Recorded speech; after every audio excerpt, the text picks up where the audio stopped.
What's up, Explearners? Welcome back to my channel. In this video, we are talking about how to answer the question in interviews that's about your weakness. So when the hiring manager asks you, tell me about your weaknesses, what are your weaknesses? You'll be able to answer that really well. Are you excited? I am. Let's get right into it. First of all, why do hiring managers and interviewers ask this question? Are they just trying to make us feel uncomfortable and badly and insecure?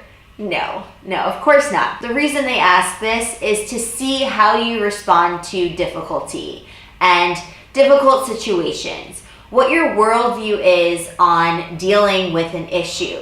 Do you have a fixed mindset or a growth mindset? How do you deal with trouble, right? They also try to figure out if you're a good fit for the role, for the position, for the company. Do you fit into their cultural and corporate ethos? So this is just another way of figuring that out by asking the question about weaknesses. And honestly, they also want to see what you can't do. Or are you Batman or Wonder Woman? Unlikely. The important thing to remember about this is there is not a one-size-fits-all weakness.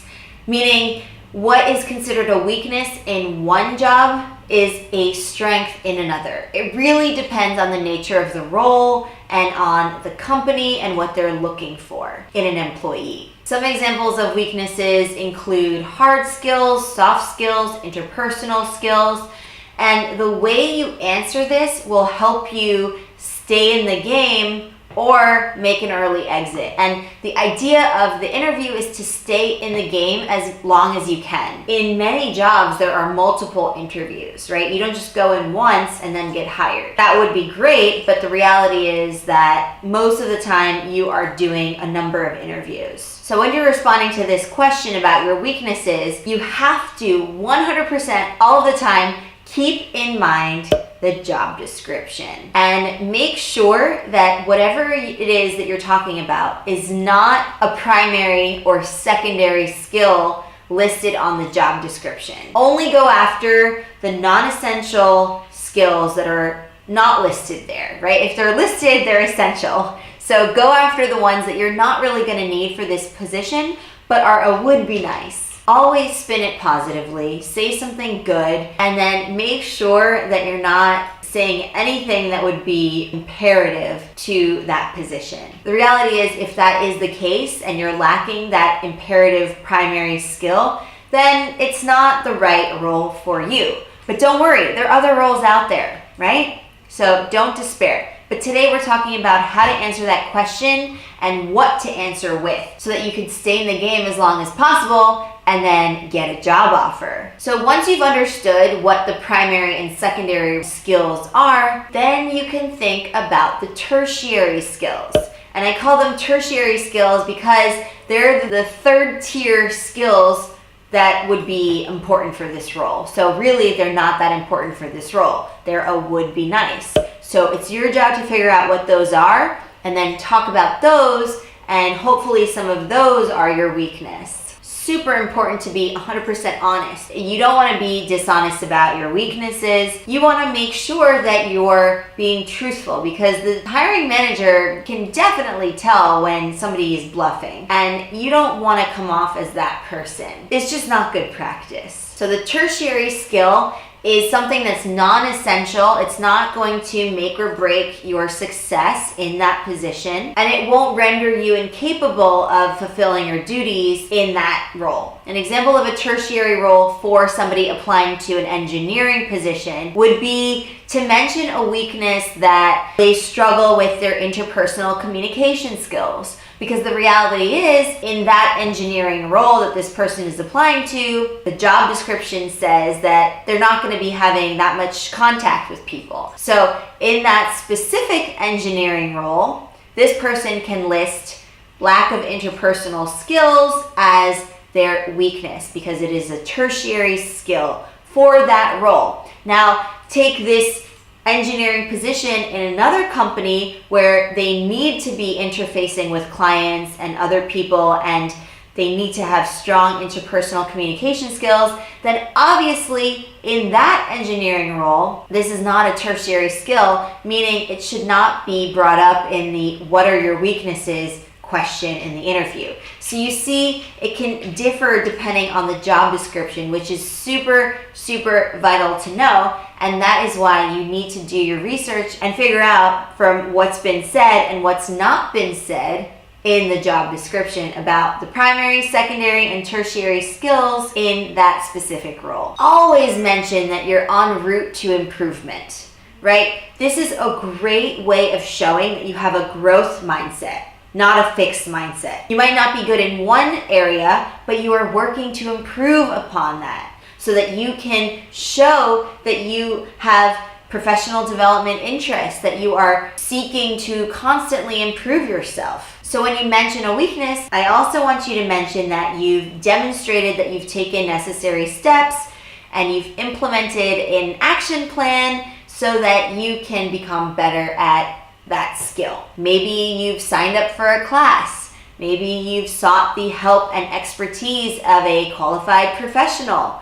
Maybe you are doing a self-guided study online or at the library. Whatever it may be, make sure that you tell the hiring manager that you are trying to improve upon that area that needs to be improved upon. And a great way to show progress is to start off where you were, talk about the steps that you've taken and the progress that you've achieved, and then where you are now. So bringing them up to date on that specific progress. I always think it's a good idea to mention the tools that actually helped you. So you might talk about implementing a project management tool, or learning a data analytics tool, or using a productivity app to work on time management. Bringing up the actual tools that you used can show that you are actually working on this and you're not just saying that you are, but it shows the actions that you've taken and there's tangible evidence. And sometimes what's really great is that the hiring manager might want to know for themselves, and so you'll see them taking notes about that. Be careful here not to mention that you're improving a skill that is actually an essential skill for that role,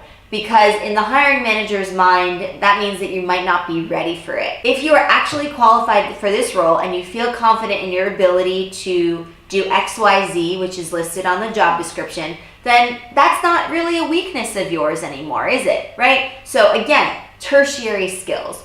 Those are the ones to concentrate on for this question. For example, if you are applying to a position as CEO and you are expected to give monthly seminars to 1,000 plus people in the audience, then mentioning that you have a lack of public speaking skills or you're still not very confident speaking in front of audience members, even if you've done a public speaking class in the past, then that's not the role for you, right? Let's not kid ourselves. So know thyself, be true to thyself, and then talk about the weaknesses that are tertiary. The other way you can describe weaknesses and answer this question really well is by describing a weakness that's actually a strength for that role. It's a way of showing that you are self-aware and that you keep yourself in check. For example, if somebody's weakness is being a perfectionist, that might be a weakness, right? Because if a perfectionist can't get the job done on time because they're too busy making it perfect, which is an unattainable reality, then the truth is that they're probably not a good fit for that role. However, if they talk about perfectionism instead as detailed oriented, then that could be a huge plus, right? Because it shows that you're fit for this role because you are aware and pay attention to detail and meticulous about it. So that when you deliver a product or finish a project, it's going to be pretty darn perfect. I like to avoid using the word perfect because, again, it's one of those crazy words that has so much baggage associated with it, right? Because there's absolutely no such thing as perfect. Anyway, so the idea of changing something that's a weakness into an actual strength for the role can be a really good way of answering this question. And then you show that you've done due diligence on what's expected of this role and how you feel you can be an asset. Obviously, avoid the big red flag answers. And by that, I mean, the obvious ones. Being late, being rude, inappropriate conduct or behavior. These big flag no-no answers that are just a no-go in any position if you actually want to be a human and interact in a social setting appropriately. One last thing. When you're talking about your weaknesses, make sure to also mention your strengths. Spin it positively, right? You don't want to undersell your strengths and then oversell your weaknesses.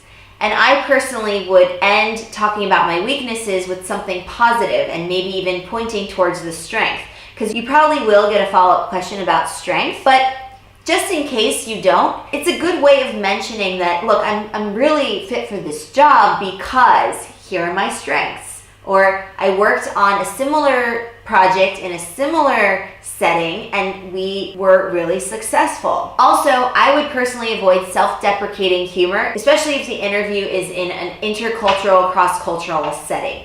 Some cultures don't have self-deprecating humor. They don't have sarcasm. They don't have cynicism. Or if they do, it's not necessarily appreciated. You want to avoid self-deprecating humor in an interview because sometimes the hiring manager might not know whether to take you seriously or not.